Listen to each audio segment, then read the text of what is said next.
Taliban insurgents have attacked... Oh, dark chocolate is Mr. Hanssen's favourite. Why don't you have a strawberry one? I'd like you to take Mr. Douglas into surgery with you for the tricuspid valve replacement today. I had already promised Mr. If Naylor. you please, Mr. Hope.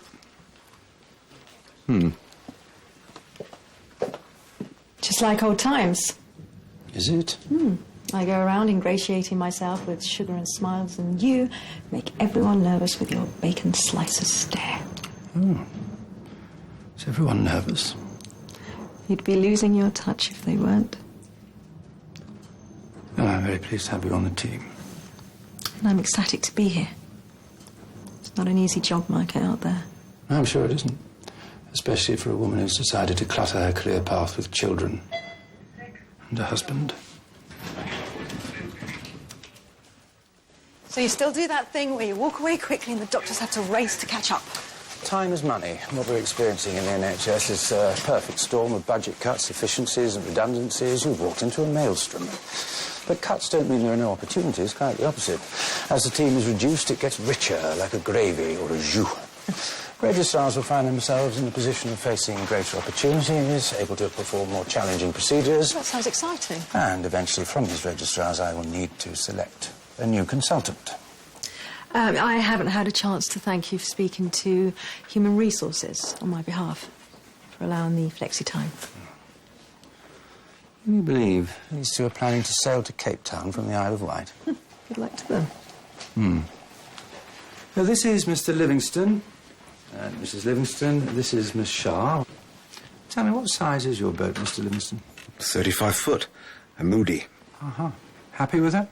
There's always room for improvement. You'd agree, then, all sailors believe the perfect yacht is one 3 feet longer than their own? You got that right. So it's anchors away for the op, then, Doc? That's right, yes. Elective tricuspid valve replacement. Yes, Mr. Hope's. I would like you in theatre. With Mr. Hope? What about Miss Naylor? Mr. Douglas will now assist and you will observe. Observe? Keep an eye, so to speak, and then report back to me. Why? Greg Douglas was appointed by Mr. Hope, not by me. I want to know if that's a good decision or a bad one. You do realise that everybody is suspicious already. And you're basically asking me to be your snitch. I'm merely asking your opinion.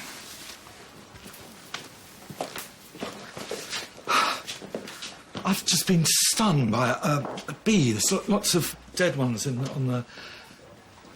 Sorry, I just feel a bit...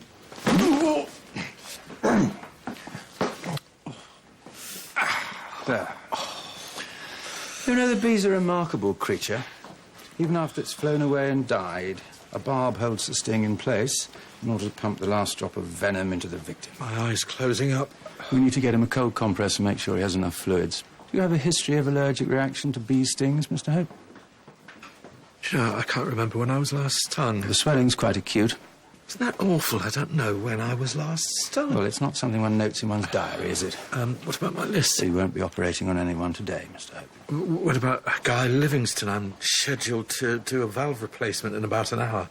Maybe Miss Naylor could... Miss Naylor will be taking over the general list of Darwin surgery today. Jack's gonna love that. I think Mr. Douglas and Miss Shah should perform the valve replacement. Really? I could still supervise. If you think you're up to it, yes. Well, give me a chance to see if Miss Shah operates as exquisitely as she bakes. Mr. Douglas will lead. To think we thought you got the job just because you were bonking Hanssen. So, how did it go in theatre? So the valve replacement was performed as a beating heart procedure? Yes. And yet, to my knowledge, Mr. Douglas has never performed, let alone led a team on such a technical procedure? No. I see. No, actually, I don't think you do. It was... We'll resume this conversation later in my office. In the meantime, I think you should consult with your patient. And with your patient's wife. Quite the modern marriage, isn't it? People are suspicious of me. They're making assumptions because we've worked together before. Is that so bad? Did you ask me to come and work here because you thought I'd make a good surgeon or a good spy? You're an excellent surgeon. Well, then let me be one. Is this about Mr. Douglas and what I was asking of you this morning? What do you think? Well, I'm curious now about what happened in the theatre. Mr. Douglas, effectively sidelined, for best possible reasons, of course, Was it just like old times? You using the theatre lights to spotlight your incredible surgical talents, give them the old Sahara razzle-dazzle? I did what was best for my patient. It was hardly an innovation for a good doctor. So what about Mr. Douglas? Mr. Douglas was courteous, he was respectful, and, quite frankly, a godsend when things got a bit hairy. Perhaps my decision to appoint you was misjudged. You do realise that people think you and I... Perhaps I should rethink that decision. Perhaps you should. Is that it, Henrik?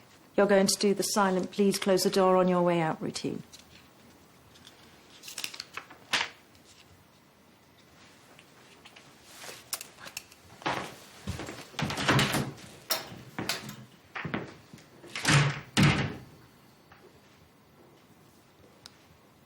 There always needs to be a clear line between the two, all right? Thank you, Miss Haynes. Good. Miss Shah. I want to stay. Good. Henrik, please don't do that walking off, catching up thing. It's just annoying. Sorry. I want to stay at Holby, but I want to stay and I want to do good work. I don't want to do your dirty work. I want to stand on my own 2 feet, get by on my own merit, be respected by my peers. Do you understand? Perfectly. So we're agreed. There's no special arrangement, no special relationship? None. There is, however, a patient with a carotid aneurysm on AAU. They just called. They need a CT registrar there straight away. But I promised that I'd be back for Indy's bath time. Henrik, please, I came in early to leave early. That's what we agreed, the flexi time, remember? Henrik!